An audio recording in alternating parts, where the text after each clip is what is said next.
1:52 पे एक यहाँ पे रेड लाइट पे एक स्लो मूविंग व्हीकल जो रेड लाइट की तरफ आके रुका था, उसमें एक ये एक्सप्लोजन हुआ है। उस वक्त गाड़ी के अंदर जो पैसेंजर्स उसके अंदर ही थे और इस एक्सप्लोजन से जो है आसपास की गाड़ियों में भी क्षति हुई। जैसे ही इसकी खबर मिली, हम सारी एजेंसीज जो है Delhi police, FSL, NIA, NSG, उनकी टीम्स यहाँ पे आ चुकी हैं और हालात का जायजा भी ले रही है। हर तरीके से इस जो है एक्सप्लोजन के बारे में जांच की जा रही है और जल्दी ही इसका आकलन करके इसका जो भी रिजल्ट निकलेगा वो आपको बताया जाएगा।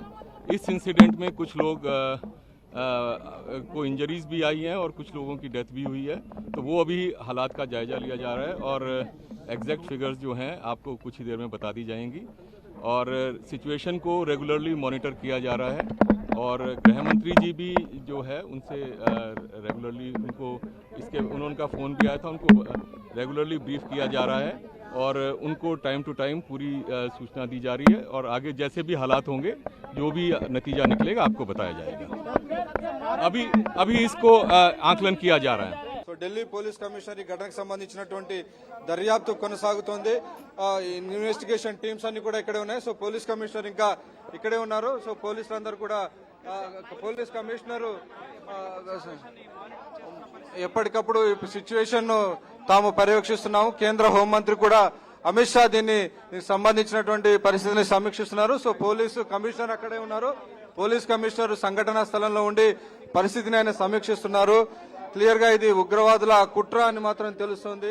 సో డెఫినెట్ గా ఈ కుట్రను ఛేదించే దిశలో ఇప్పటికే పోలీసులు ఇప్పటికే కొంత సమాచారం లాగారు. జైషే మహమ్మద్ కు సంబంధించినటువంటి ఉగ్రవాద సంస్థని ఈ ఉగ్ర కుట్రకు పాల్పడింది, బాంబు పేలులకు పాల్పడింది అనేటువంటి ఒక సమాచారం అయితే వస్తుంది. మనం చూస్తాం ఎక్స్క్లూజివ్ గా సాక్షి టీవీ స్క్రీన్ పైన ఢిల్లీ పోలీస్ కమిషనర్ మాట్లాడారు. ఈ ఘటనకు సంబంధించినటువంటి దర్యాప్తు కొనసాగిస్తుంది, పరిస్థితిని సమీక్షిస్తున్నాం. అలాగే కేంద్ర హోంమంత్రి అమిత్ షా కూడా దీనికి సంబంధించినటువంటి క్లోజ్ మానిటరింగ్ చేస్తున్నారు, అబ్జర్వేషన్ కొనసాగుతుందని చెప్పారు. దాదాపు 25 మందికి పైగా చాలా తీవ్రంగా గాయపడ్డారు. చనిపోయిన వారు కూడా చాలా భీతావరమైనటువంటి వెంకటేష్, కొంత పోలీసులు కూడా వెయిట్ చేసే ధోరణిలో ఉన్నట్టుగా కనిపిస్తోంది.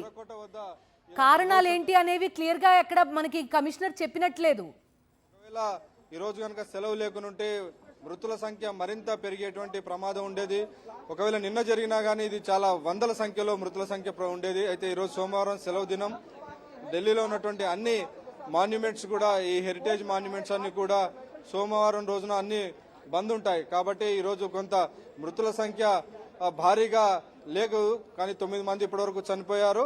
25 మందికి పైగా తీవ్రంగా గాయపడినటువంటి పరిస్థితి మనం చూస్తున్నాం. సో పరిస్థితిని ఎప్పటికప్పుడు కేంద్ర హోంమంత్రి సమీక్షిస్తున్నారు. అలాగే ఢిల్లీ పోలీస్ కమిషనర్ ఆయన ఫీల్డ్ లో ఉన్నారు, పరిస్థితిని అంచనా వేస్తున్నారు. దీని వెనకాల ఉన్నటువంటి ఉగ్ర సంస్థలు ఏవి, దీనికి సంబంధించినటువంటి ఎన్ఐఏ టీమ్స్ కూడా ఇప్పటికే రంగంలోకి దిగాయి. ఎన్ఐఏ దర్యాప్తు బృందాలని కూడా దీన్ని దర్యాప్తు చేస్తున్నాయి. కాశ్మీర్ ఉగ్ర లింకు ఈ ఘటనతో సంబంధం ఉంది. కాశ్మీర్ ఉగ్రవాదులు దీంతో సంబంధం ఉన్న నేపథ్యంలో క్లియర్ గా గత 2-3 రోజుల నుంచి కొనసాగుతున్నటువంటి ఆపరేషన్ లో కంటిన్యూషన్ లో భాగంగానే ఈ రకమైనటువంటి ఘటన జరిగి ఉంటుందని పోలీసులు మాత్రం అంచనా వేస్తున్నారు.